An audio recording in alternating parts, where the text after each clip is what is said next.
നമസ്കാരം. ശ്രീമദ് ഭാഗവതം മൂലം പ്രഭാഷണം ഭാഗം 754 754. ഓം ഗം ഗണപതയേ നമഃ. ഓം സം സരസ്വതേ സ്വാഹ. ഓം ശ്രീ ഗുരുഭ്യോ നമഃ. ഓം ശ്രീ രംഗനാഥ ശർമ്മണേ നമഃ. നാരായണ നാരായണ നാരായണ നാരായണ നാരായണ നാരായണ നാരായണ നാരായണ നാരായണ നാരായണ നാരായണ. ഓം ശ്രീകൃഷ്ണാർപ്പണമസ്തു. ഓം ശ്രീകൃഷ്ണായ പരബ്രഹ്മണേ നമഃ. ഓം ശ്രീകൃഷ്ണായ പരമാത്മനേ നമഃ.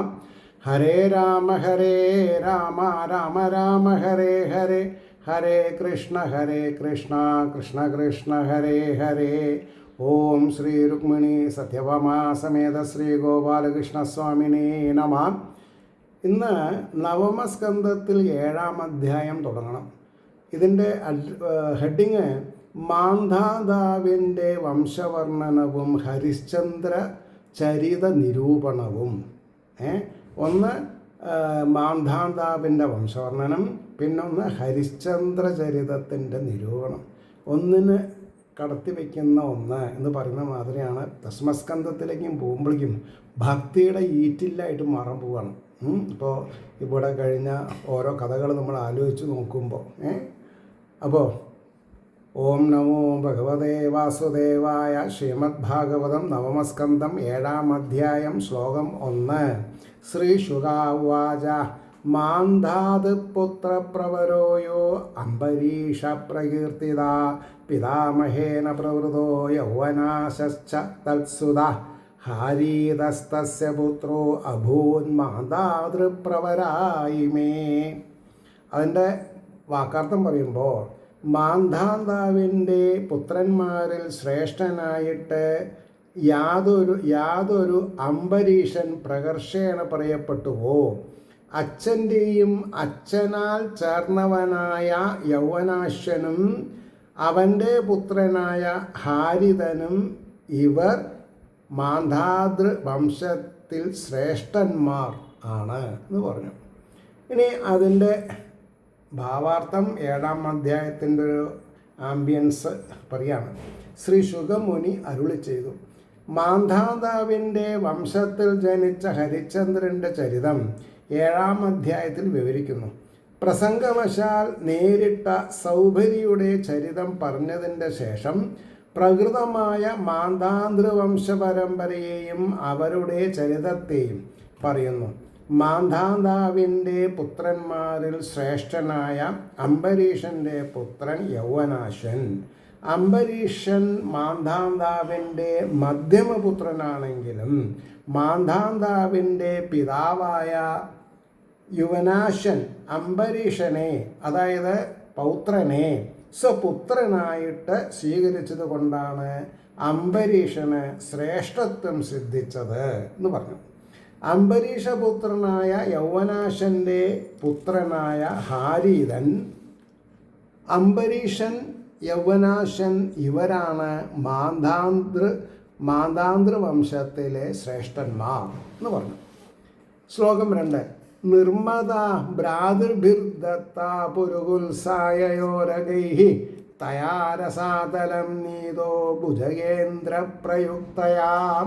അതായത് സഹോദരന്മാരായ ഉരകങ്ങളാൽ, അതായത് ഇഴജന്തുക്കളെ ഉരകങ്ങളാൽ നർമ്മദയെന്നു പേരായ യാതൊരുവൾ പുരുകുത്സനായിക്കൊണ്ട് ദാനം ചെയ്യപ്പെട്ടുവോ, ഉരുകപ്രവരന്മാരാൽ പ്രേരിപ്പിക്കപ്പെട്ട അവൻ, അതായത് പുരുകുത്സൻ പാതാളത്തെ പ്രാപിക്കപ്പെട്ടു എന്ന് പറഞ്ഞു. ഈ ഉരകങ്ങളുടെ സ്ഥാനമാണ് പാതാളം. അപ്പോൾ അതിൻ്റെ ഭാവാർത്ഥം മാന്ധാതൃപുത്രനായ അംബരീഷൻ്റെ വംശത്തെ പറഞ്ഞതിന് ശേഷം പുരുകുത്സൻ്റെ വംശം പറവാനായി അദ്ദേഹത്തിൻ്റെ വിവാഹാദികളെ പറയുന്നു. നർമ്മദ എന്നു പേരായ നാഗകന്യകയെ അവളുടെ സഹോദരന്മാരായ ഉരുകങ്ങൾ പുരുകുത്സന് ദാനം ചെയ്തു. നാഗങ്ങളുടെ ശത്രുക്കളായ ഗന്ധർവന്മാരെ വധിപ്പാൻ പുരുകുത്സൻ സമർത്ഥനാണെന്ന് അറിഞ്ഞതിനാൽ നാഗപ്രവരന്മാർ സഹോദരിയോട് പറഞ്ഞത് അനുസരിച്ച് അവൾ പുരുകുത്സനെ പാതാളത്തിലേക്ക് കൊണ്ടുപോയി. എല്ലാം പ്ലാൻഡ് സ്റ്റോറിയാണ്. മൂന്നാമത്തെ ശ്ലോകം പറയുന്നു, ഗന്ധർവ ആനവധീത് തത്ര വധ്യാൻ വൈ വിഷ്ണുശക്തിധൃക് നാഗാലബ്ധവര സർപ്പാദഭയം സ്മരതാമിതം. അതായത് വിഷ്ണുവിൻ്റെ ശക്തിയെ ധരിച്ചിരിക്കുന്നവൻ വധാർഹന്മാരായ ഗന്ധർവന്മാരെ അവിടെ വെച്ച് വധിച്ചു. ഇതിനെ സ്മരിക്കുന്നവർക്ക് സർപ്പത്തിൽ നിന്ന് ഭയമില്ല. നാഗത്തിൽ നിന്ന് ലഭിച്ച വരത്തോടു കൂടിയവനായി. ഇനി അതിൻ്റെ ഭാവാർത്ഥം പറയണം. രസാതലത്തിൽ ചെന്ന പുരുകുത്സൻ വധിപ്പാൻ അർഹരായ ഗന്ധർവന്മാരെ വധിച്ചു. ശ്രീ വിഷ്ണുവിൻ്റെ അനുഗ്രഹത്താൽ അതിനു മതിയായ ശക്തി പുരുകുത്സന് ഉണ്ടായിരുന്നു. അപ്പോൾ ഒരാളെ വധിച്ചു പറഞ്ഞാൽ അത് ആരുടെ ശക്തിയാണ്? ഭഗവാന്റെ ശക്തി തന്നെയാണ്.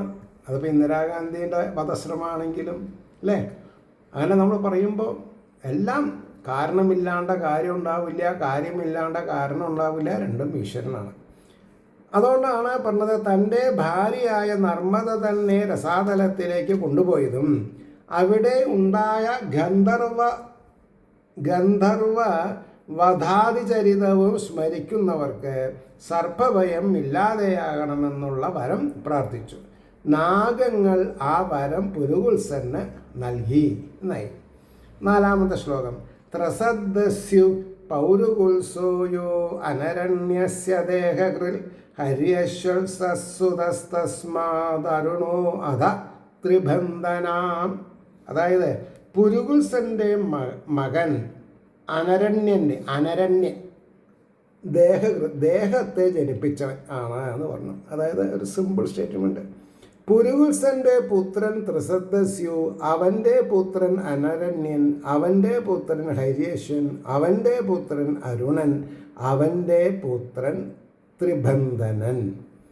ഇനി 5ഉം 6ഉം ശ്ലോകങ്ങളൊപ്പം പോകും. തസ്യ സത്യവ്രതപുത്രസ്ത്രിശങ്കുരിതി വിശ്രുതാ പ്രാപ്തശ്ചണ്ഡാളതാം ശാപാൽ ഗുരോ കൗശികതേജസാം. 6. ശരീരോ ഗത സ്വർഗമദ്യാവിദ്ധി വിദൃശ്യതേ പാതിതോ അവാക്ഷിരാ ദേവൈസ്തേനൈവ സ്തംഭിതോ ബലാത്. എന്താ അതിൻ്റെ വാക്കാർത്ഥം പറഞ്ഞത്? അവൻ്റെ പുത്രനായ സത്യവ്രതൻ, ത്രിശങ്കുവെന്ന് കീർത്തിക്കപ്പെട്ടവൻ, ഗുരുവിൻ്റെ ശാപം ഹേതുവായിട്ട് ചണ്ഡാളാവസ്ഥയെ പ്രാപിച്ചു.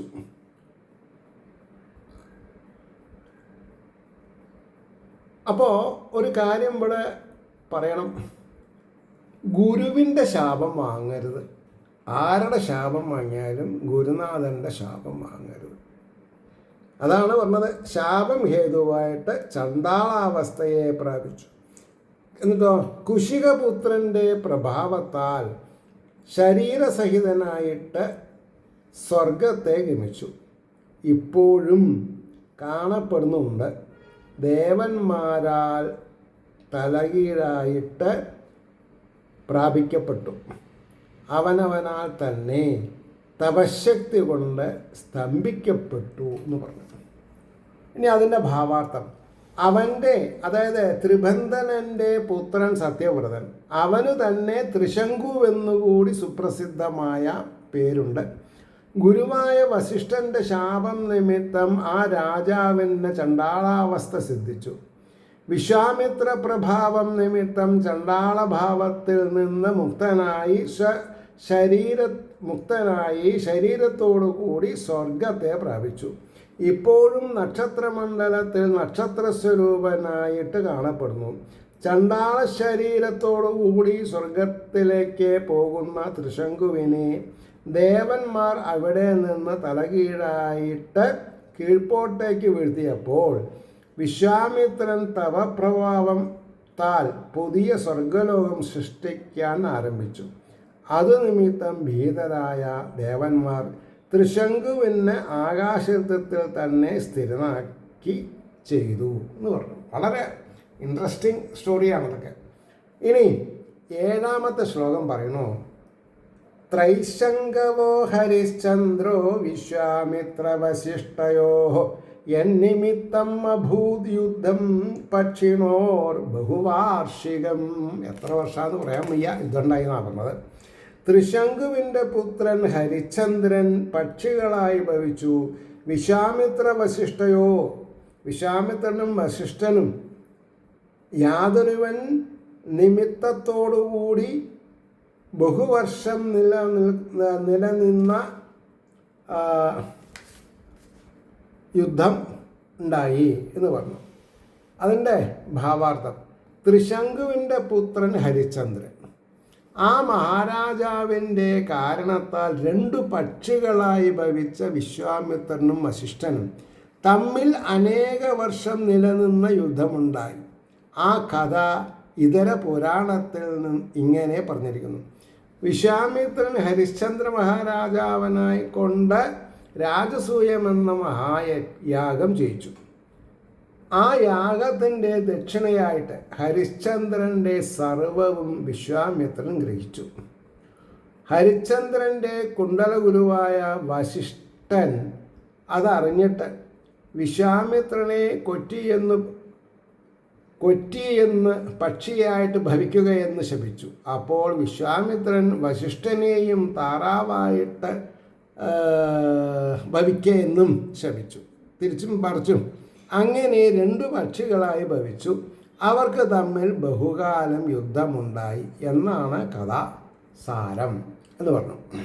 ഇനി 8ാമത്തെ ശ്ലോകം, സോ അനപത്യോ വിഷണ്ണാത്മാ നാരദസ്യോപദേശത വരുണം ശരണം യാത പുത്രോ മേ ജായതാം പ്രഭോ.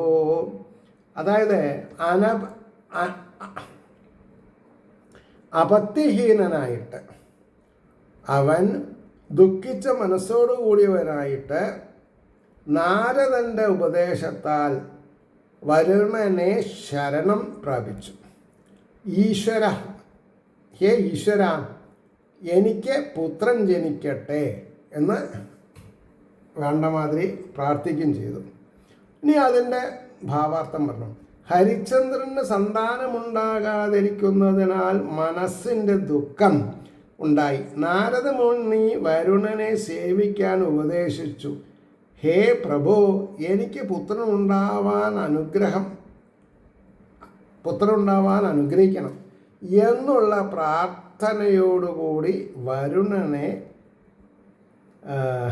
ശരണം പ്രാപിച്ചു എന്ന് പറയണം. ഇനി ശ്ലോകം 9, യതി വീരോ മഹാരാജ തേനേവാ ത്വാം യജേയിതി തഥേതി വരുണേന അസ്യ പുത്രോ ജാതസ്തുരോഹിതാം. അതായത്, ഹേ മഹാരാജാവേ, വീരനായി ഭവിച്ചാൽ അവനെ കൊണ്ട് തന്നെ അങ്ങയെ പൂജിക്കാം എന്ന് നിശ്ചയിച്ചു. അങ്ങനെയാകട്ടെ എന്ന് പറഞ്ഞ വരുണൻ നിമിത്തം ഇവന് പുത്രൻ ജാതനായി രോഹിതൻ എന്ന് പേർ എന്ന് കമ്മിറ്റ് ചെയ്തു. ഇനി അതിൻ്റെ ഭാവാർത്ഥം പറഞ്ഞ് നിർത്താം. സർവസമ്പദ് സമൃദ്ധനായ ഹേ മഹാപ്രഭു, അങ്ങയ്ക്ക് ഞാനൊന്നും നൽകേണ്ടതില്ല.